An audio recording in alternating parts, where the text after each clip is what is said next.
Hey guys, I'm Yan and welcome to IMO³, a show in which I recommend to you guys 3 things that I really like. And for this week I have 2 mangas because I was asked to recommend more of that, and 1 soundtrack for you. Both the mangas that I chose for today are really small, they're 1 volume type of small.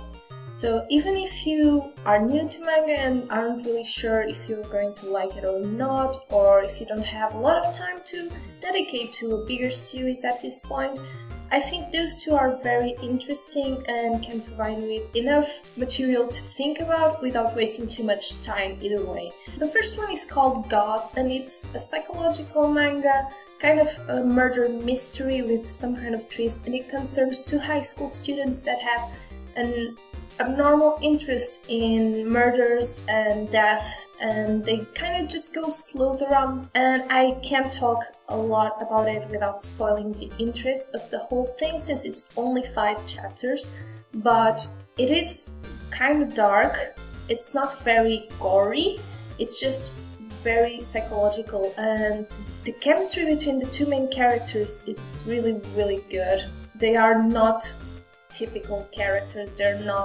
they don't think as most high school students do, especially the main male protagonist, because there's a guy and a girl, and they just take their interest about death to a whole new level, and for me that was really interesting, and the drawing just makes up that whole atmosphere as well, because there's a lot of inking, a lot of black, a lot of gray tones. So it's just overall a very concise and small work that you probably can enjoy. And I enjoyed it ages ago when I first started reading manga. The second title is Beautiful People. It's 6 chapters long. It's both drawn and written by Mihara Mitsukazu. And it's basically a collection of short stories but in manga form. And they are not directly linked between each other. They have the same art style in common, of course, which is very particular and quite interesting as well. The reason that I like it is because it has a lot of subtext.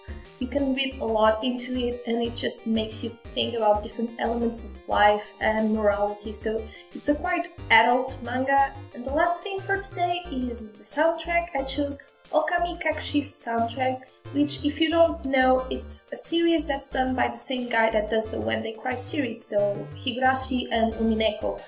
And it's very eerie, as you'd expect. It's probably his least liked work, and I'm not recommending the anime in any case, but it has very eerie and sad tones, and I really like the soundtrack. It's done by Ozawa Takumi, but it kind of feels like a Kajura Yuki soundtrack meets Shinsekai Yori and Jigoku Shoujo, so it just has a lot of mixture of different instruments, and it just fits very well with the rest of the titles that I proposed before when it came to manga. So it's actually interesting because Kajura Yuki was involved in the process, but she wasn't part of the soundtrack composition. She did a theme song and the theme song arrangement, and she was in that part, so maybe she influenced the overall work, but it's definitely not her work. If you already know her works, you know they are very distinctive, and it has some slight hints of her taste in there, and also it's very varied, and it has a song at the end that was a commercial during the episodes that is just so beat that it kind of feels creepy in the context of the rest of the soundtrack. So if you like any of these things, tell me down in the comments. I hope you enjoy my recommendations for this time, and I'll see you soon in another IMO³. Bye guys!